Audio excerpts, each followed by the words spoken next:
सो single cut का मतलब है कि दोनों आपस में इक्वल है, सेम मार्क बने हुए हैं। इसका मतलब ए बी एंड ई सी, ए सी दोनों साइड्स आपस में इक्वल हैं। A B is equal to A C यहाँ पे गिवन है। और प्रॉपर्टी में यूज में ले रही हूँ कि इक्वल साइड के ऑपोजिट जो एंगल होते हैं वो भी इक्वल होते हैं। ए बी के ऑपोजिट एंगल है एक्स, ए सी के ऑपोजिट एंगल है 70, तो ये दोनों भी आपस में इक्वल होंगे, hence X is equal to 70 degree, it is the value. Okay, now B part में देखिए, triangle P Q R, angle P is 45 degree, angle R is X and angle Q is 90 degree. अब यहाँ भी P Q and Q R दोनों पे single cut same marks बने हुए हैं ना, तो इसका मतलब इन दोनों की लेंथ भी सेम है। तो what is given to you, given है कि P Q is equal to Q R, ये दोनों साइड्स आपस में इक्वल है, P Q and Q R, तो इनके ऑपोजिट एंगल्स भी इक्वल होंगे। पी क्यू इस साइड के ऑपोजिट एंगल है एक्स एंड क्यू आर इस साइड के ऑपोजिट एंगल है 45 डिग्री, तो क्या हो गया, X is equal to 45 degree. ठीक है, x की वैल्यू कितनी हो गई, ये दोनों एंगल्स आपस में इक्वल होंगे by this property, so x is equal to 45 degree. Now next is C part. Okay, given क्या है, A B C is the triangle given to you. Okay, 130 degree इसके बाहर ट्राइंगल बना हुआ है, एंगल बना हुआ है, angle A C D is given to you 130 degree. Angle B की वैल्यू x गिवन है आपको, और आपको ये सिंगल कट्स अगेन इस डायग्राम में भी दिए हुए हैं, तो उसका क्या मतलब हुआ, which sides are equal to each other, कौन कौन सी साइड्स इक्वल दी हुई है, सिंगल कट का मतलब क्या होगा, दोनों पे सेम मार्क बने हुए हैं। Yes, A B is equals to A C, so what is given to you, A B is equals to A C. ठीक है, तो उनके ऑपोजिट जो एंगल्स होंगे वो भी आपस में इक्वल होंगे। ए बी जो साइड है उसके ऑपोजिट एंगल है दिस वन, ये ट्राइंगल के अंदर है जो एंगल सी। ठीक है, और ए सी जो है उसके ऑपोजिट एंगल है एक्स, तो ये दोनों एंगल्स आपस में इक्वल होंगे। एक्स जो है इस एंगल के इक्वल होगा, तो जो वैल्यू इस एंगल सी की होगी वही वैल्यू एक्स की होगी, but we do not know the value of this angle C. इस एंगल सी की वैल्यू हमें पता ही नहीं है, तो हम एक्स की वैल्यू कैसे फाइंड करेंगे, तो first of all we need to find the value of this angle C. इस एंगल सी की यानी ए सी बी जो इनर एंगल इनसाइड में आपको एंगल दिया हुआ है उसकी वैल्यू पहले फाइंड करेंगे। ठीक है, तो आप फिगर में देख सकते हैं कि ये जो एंगल है अंदर बना हुआ है और ये जो 130 डिग्री है, दोनों लीनियर पेयर है ना, they are linear pair of angles. In chapter 8 you have studied in pair of angles, several type of pairs of angles you have studied in chapter 8. So on a straight line, if a ray is standing, then two adjacent angles such made are called linear pair of angles and their sum is 180 degree. ये आप chapter 8 में पढ़ चुके हैं। तो angles ACB this one plus angle ACD this one, इन दोनों का सम कितना हो जाएगा 180 डिग्री, बिकॉज ये जो है अंदर जो एंगल बना हुआ है ये और ये 130 डिग्री, इन दोनों एंगल्स का सम 180 होगा क्योंकि दोनों ही लीनियर पेयर ऑफ एंगल्स है। मैंने ब्रैकेट में रीजन भी लिखा हुआ है। अब ए सी बी की वैल्यू तो मुझे फाइंड करनी है, तो वो तो मैंने एज इट इज लिख दिया। ए सी डी की वैल्यू है 130 degree is equal to 180 degree, जो राइट साइड में लिखा हुआ है इक्वल के राइट साइड में। ठीक है, तो ACB की वैल्यू कितनी हो जाएगी, ये 130 जब शिफ्ट करेंगे उसको राइट साइड में तो प्लस से माइनस साइन में चेंज हो जाएगा, and 180 minus 130 will be 50 degree. So angle ACB की वैल्यू कितनी हो गई 50 डिग्री। ओके, अब अगर इसकी वैल्यू 50 डिग्री है तो x की वैल्यू भी कितनी हो जाएगी 50 डिग्री, क्योंकि ये इक्वल साइड्स के ऑपोजिट एंगल्स हैं और इक्वल साइड के ऑपोजिट एंगल्स भी आपस में इक्वल होते हैं, तो x की वैल्यू हो जाएगी 50 degree. Now I have written here, now angles opposite to equal sides are equal, और एंगल ACB की वैल्यू 50 डिग्री है, दोनों साइड्स आपको इक्वल गिवन है, तो ऑब्वियसली x की वैल्यू भी एंगल ACB के इक्वल हो जाएगी, और चूंकि ACB 50 डिग्री है तो x भी कितना हो गया 50 degree. Okay,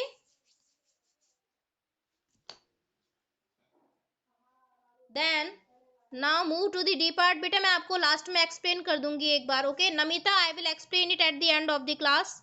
now what is the D part, D part क्या है नमिता, एक बार डी पार्ट ध्यान से सुनो, अगर डी पार्ट आपको समझ में आ गया तो फिर मेरे ख्याल से सी पार्ट भी समझ में आ जाएगा। डी पार्ट में आपको ट्राइंगल PQR दिया हुआ है, wait students, angle triangle PQR में एक ये एंगल बाहर आपको 55 डिग्री गिवन है, एक ये अंदर वाला एंगल x गिवन है, और sides P Q and P R equal given है। तो मैंने क्या लिखा हुआ है, P Q is equals to P R. पहले मैं इस एंगल की वैल्यू फाइंड कर रही हूँ, ये जो एंगल है ना अंदर की तरफ, इसकी वैल्यू फाइंड कर रही हूँ। तो आप लोग क्या मुझे बता सकते हो कि ये जो 55 डिग्री है इस एंगल में और ये जो टिक लगा हुआ है इस एंगल में क्या रिलेशन है? ये कौन सा पेयर ऑफ एंगल्स बना रहे हैं? Yes, they are vertically opposite angles. Only Janvi is giving me answer, no other student is giving any reply.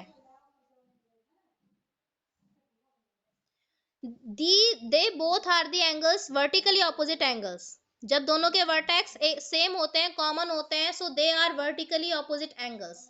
और वर्टिकली ऑपोजिट एंगल्स कैसे होते हैं आपस में? इक्वल। Okay, then 55 degree. बेटा भव्या, अगर आपको कोई प्रॉब्लम है आगे फर्दर क्लास अटेंड करने में, you can leave the class.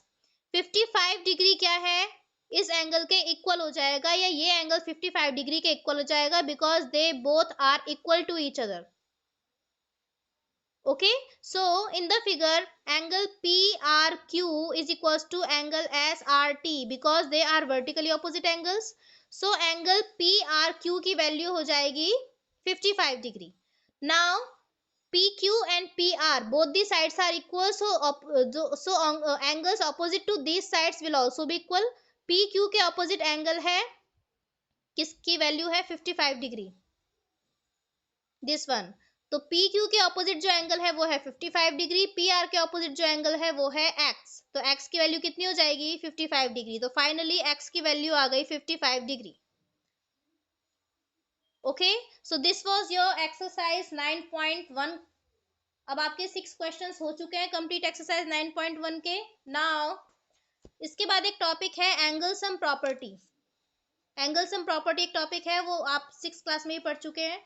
ये प्रॉपर्टी क्या होती है? The sum of 3 angles of a triangle is 180 degree. कि किसी ट्राइंगल के 3 एंगल्स का सम कितना होता है? 180 डिग्री। कोई भी ट्राइंगल है उसके 3 एंगल्स होते हैं किसी भी ट्राइंगल में। तो किसी भी टाइप का ट्राइंगल हो, कैसा भी ट्राइंगल हो, उसके तीनों एंगल्स की वैल्यूज को जब आप ऐड करोगे तो वो सम आएगा 180 डिग्री। ये होती है angle sum property. So to solve the questions based on exercise 9.2, we will use this property, angle sum property. Okay, अब इसके क्वेश्चन नंबर 1 एंड 2 ये आपको होमवर्क में करने हैं। तो मैं एक बार एक रफ आइडिया दे देती हूँ आपको, क्लास वर्क आपका ओवर हो चुका है। क्वेश्चन 1 है, which of the following triplets can be the angles of a triangle.